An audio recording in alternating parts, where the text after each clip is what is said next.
you were saying that Jake Barber went there to try to Red team meaning what? Infiltrate Greer and trying to like bust one of these guys for blowing the whistle.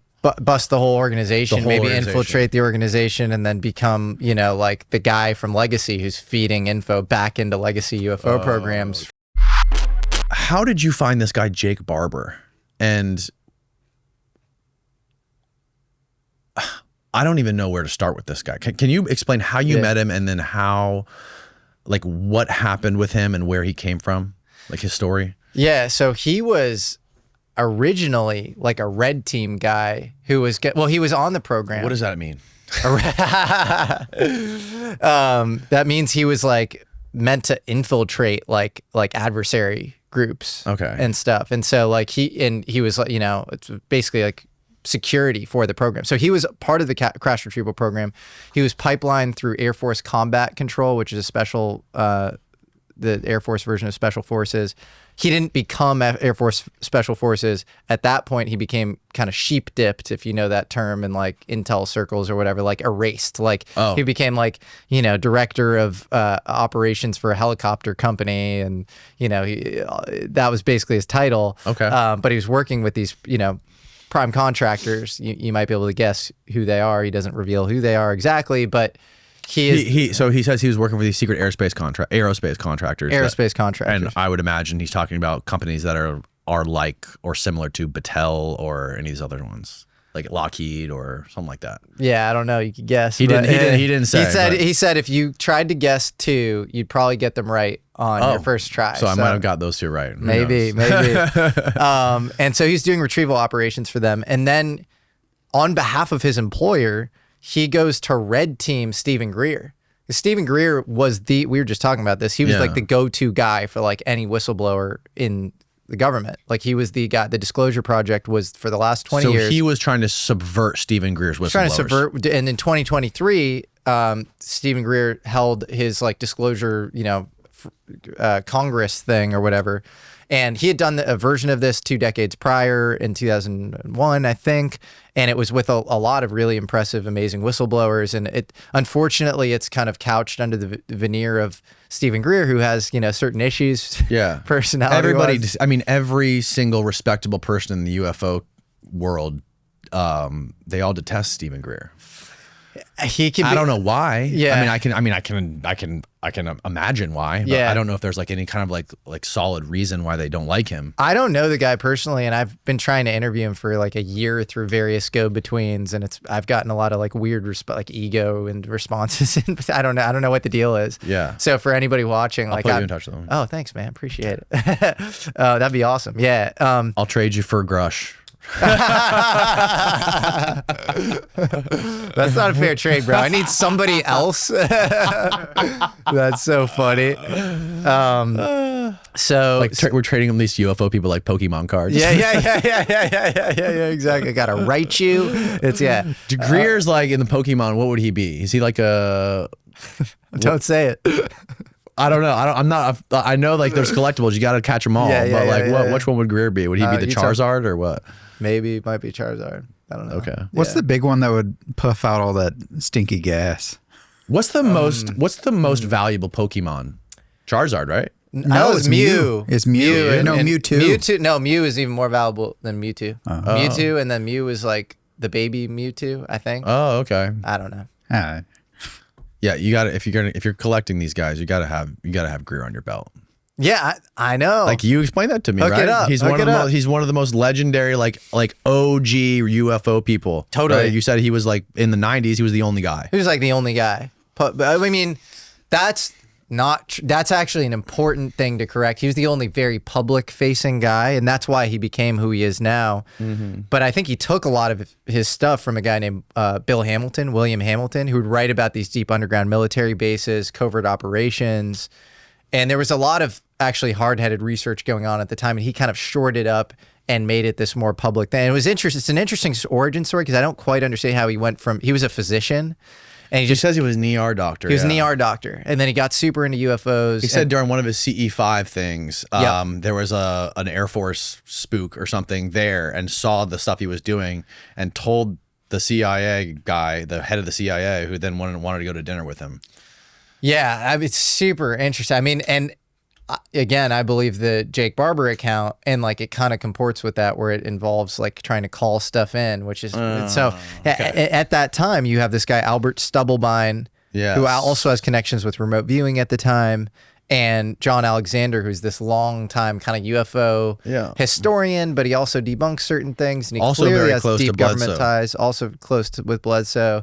And inserts himself in like all sorts of interesting cases. Like John Hutchinson was this guy who would claim to like have mind matter effects with like these like metallic instruments around him in California. And John Alexander shows up there. John Alexander is this very interesting figure in UFO world where he just pops in like, you know, at very opportune times. So Stubblebine, Greer claims he offered him $2 billion to participate in the Legacy UFO, or I thought it was like come join our UFO program or something. It was okay, interesting. He explained it to me like it was part of he offered him $2 billion to basically be a part of their building the public narrative or something. Okay, like interesting. Well, that sounds like BS. Sounds like right. I mean, I think there's an email showing that maybe, but I don't think the offer was real. I mean, Stubblebine's this weird character. He's Army counter intel, and he's also on record touting all sorts of other bizarre conspiracies. And he's one of these people you just don't know. Stubblebine is, yeah. And so it's one of these people you just don't know what to make of him.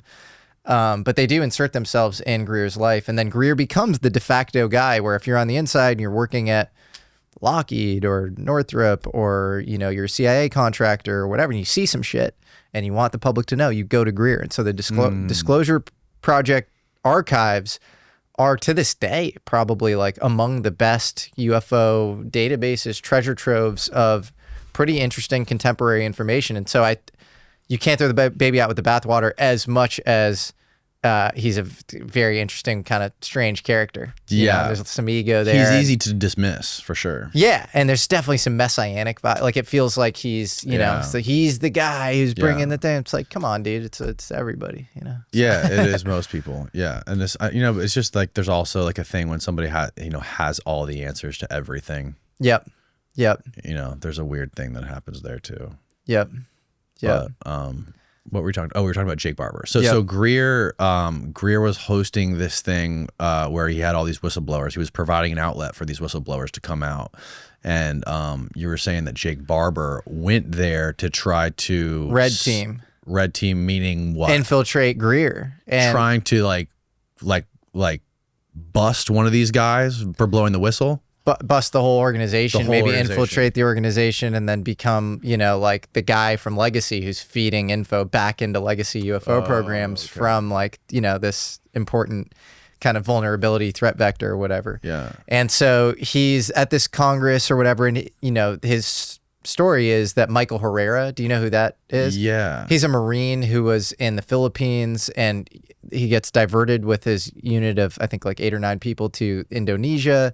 And Indonesia is a disaster zone. It's due to this earthquake. There's a tsunami warning, and so everybody's evacuating the area. And he and his Marines are apprehended. First, he sees an 8-gon, like an octagon-shaped craft hovering above the treetops that he says is Vanta black, and it's like he calls it blacker than black, and it's above the treetops. And he starts to close in on that craft with his Marines, because they're like, what the hell's going on here? And then they get apprehended by this elite paramilitary unit, which in I think it was 2009, they had bioscanners and all sorts of gear you would never expect. That they were clearly, and they were very well trained, probably tier 1 special forces.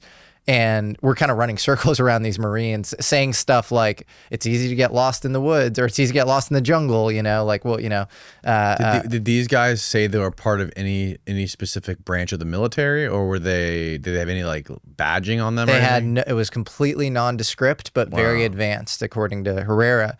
And so private. Yeah, maybe. Yeah. And they were loading these crates onto this flatbed, this truck. It was like an Ford F-250 or something. And he was like, I don't know what the crates were or whatever. And so Barber, he's at this disclosure event where Herrera is giving this account. And Herrera also gets interviewed by Sean Ryan as well. Mm-hmm. And Barber's like, I could see the authenticity in Herrera, and what am I doing here, sort of thing. And there are other reasons, I guess Barber felt like he was betrayed by his, contractor in the past. And at that moment he goes like, fuck this, I'm gonna like red team the red team, or I'm gonna like red team, I'm gonna talk to these guys earnestly. Yeah. I'm gonna side up with, the Herreras of the world and try to see if we can get, some of these truths out. And so he talks to Herrera, and he says that the crates actually had people in them in Indonesia, and that these crates were bringing back these psionic assets that are used for the UFO program to attract UFOs. And so it's this crazy story. Psionic assets meaning like people. 11 from Stranger Things. They're trying to find girls or young children. I don't know. People that had superpowers. I don't know what age. Again, there are stories that like really match Stranger Things as far as the ages of the people being recruited into the programs, and that gets into some weird shit. Yeah. And so I don't know what age these people were, because they were in these like metallic containers and they were being evacuated from the area. I mean, even the fact that they're being kept in the metallic containers is weird, right? Like, it's Greer also said there was they were trying to get homosexual people. That's apparently this thing. Apparently, gay men and people who are left-handed. Yeah. And again, this is something I have no idea if that's how true that is, but that's. I'm trying to like think through the logistics of that. You're in an earthquake zone where there was a crazy natural disaster. People are like, I don't know if they speak English, right? Or if the other guys speak Indonesian. Right. But like, were they like, raise your hand if you're a homosexual, or like, are you left-handed or right-handed? Like, how are you doing this? Are you just bulk gathering these people and then figuring it out later? I don't know. And there's another question is like, were they engaging in operations, and did they have to evacuate because of the tsunami, or were they and this is the way Herrera presented on Sean Ryan, which is more nefarious, honestly, where it's like, are you taking advantage of the fact that there's a disaster zone and people could go missing? Yeah. And taking them back with you, which is like weird. Of course they would be. Why wouldn't they be? Well, it's a question of like, were those people already like willfully signed up for the program? They were attracting stuff in the jungle of Indonesia. That's why the black craft was there. I guess the black craft, I think, was human. Yeah. So I take that back. But like, maybe that was part of the operation. But like, so yeah, they were like engaging in field operations there, or were you just the operation itself was to round up these people who were lost? That's the impression that I got, was that, I mean, just from watching your podcast, the impression I got was that they saw there was a disaster there and thought this would be an opportunity to extract some people we can use. I want to talk to Herrera, and I want to get to the bottom of it. He says that on the Sean Ryan podcast. Yeah. But Barber says on my podcast, or they were engaging in operations and they had to get the hell out of Dodge because this tsunami was coming. So Barber also seemed very off-put about Sean Ryan and Herrera, saying that they were just going there to exploit the disaster and get those people out. He seemed kind of like, he's like, I didn't like that Sean Ryan even used the word human trafficking. Like, he was offended by it almost. Right. Yeah. So yeah, I don't know. I don't know the kind of ground truth on that. But so he's saying that that these people are being taken from this place in Indonesia, and my assessment, my guess is that like these people are more in tune to nature. They're not around technology and civilization. So Jake said that. He said that on your podcast. Maybe they have a different diet. They're not eating processed garbage. So that would automatically let them be tapped into this muse or this consciousness or whatever it is. Well, that's what they say in the US too. Like, you have Dulce, New Mexico, you have Tacoma, Washington, you have Skinwalker Ranch. All of these are ancient Native American lands. And apparently that's where a lot of this kind of weird stuff shows up. Skinwalker Ranch, we know, was professionally, as part of UFO research efforts, investigated as part of OSAP from 2007 to 2012. And so I think both like the people are like, it's just like, if you go to like, most indigenous tribes, you talk about people from the stars, you're not going to freak them out. Like, they're going to be kind of familiar with those concepts. I'm like, they come down during our ceremonies, It's both. I think for the people, it's like they have less of like an allergic reaction because they haven't been indoctrinated with this materialist, reductionist Western paradigm where we even need the idea of disclosure. Like for them, it's like second nature or whatever. Yes, exactly. And then also the land itself, which then you're getting into like trippier territory as to, is there a residue on the places themselves that where like more kind of strange stuff goes on? Like I would say yes. Like I think a lot of the stuff that goes on at Skinwalker Ranch is genuinely not, you know, we need to explain it via science, but it's weird. It's definitely weird. Like I don't think that show, you know, The Secrets of Skinwalker Ranch, it might be like, you know, the noise effects probably do it a disservice, and you got that kind of History Channel thing. But like, it's produced. It's produced. But like, I don't think they're lying about a lot of that stuff. And if you just investigate the, you know, first principles, like what's happening there, it's pretty weird. It's pretty weird. It is. So the cattle mutilation thing, though, that they talk about on Mirage Men, is fascinating. Yeah. What's your take there? Oh, I mean, it just seems like a perfect distraction or just a psyop, right? I mean, but it was all, well, it seemed like an unintended psyop that worked perfect for them, right? Because I guess there was some sort of, they were trying to prospect for oil, I think it was. There was a company that was trying to find oil by detonating an underground nuclear bomb. And they were trying to test the local agriculture and wildlife to see how far the contamination went in the soil. So they were trying to find, like, they were extracting the glands of these cows to see if they had been affected by this radiation or whatever, see if there was contamination. And that happened to be the same place that they were flying this crazy exotic stuff. And so the people were like, oh my God, we're seeing UFOs and these cows are looking like this. It must be them doing this. So it's like, now, okay, that's the perfect place to keep doing these test flights. You know what I mean? Sure. But that was super interesting to learn about that and to see how, like, you know, just like two operations collide and end up being the perfect fucking mind fuck for the public to, like, 100%. make sure people don't know what's going on. 100%. No, and that movie's super important to realize how sophisticated a lot of the psyops can be. And this, like, you can, you know, write scripts in back rooms and like make everything kind of weave together and fit. But like the A could, you know, be a data point, B could be a data point. They could look completely uncorrelated, but like you're the source of both or whatever, you know, and like that's definitely a thing you have to look out for in this world for sure. So going back to Barber, he was saying that there was a secret place where they were trying to use these people that they captured and give them drugs and get them to summon these UFOs. Stress inoculation and dissociation. And I forgot about that. It's like weird. And I think people who've had trauma in their past, I guess, are predisposed. I mean, all of this seems a little Greer was crazy. saying it was dopaminergic drugs that they were giving him. Yeah, that might make sense. I mean, again, this is not based on firsthand knowledge, so I don't know. You know, this is all like super speculative. But I also like, so I'm in the camp where I believe the summoning stuff is very real and very dangerous. And I feel pretty like, you know, like I think Jake Barber's story is like pretty beyond reproach actually on the like surface level details of it. And then what do you mean by that? What do you mean it's beyond reproach? Like you think it's super legit? I think it's super legit. Yeah, I do.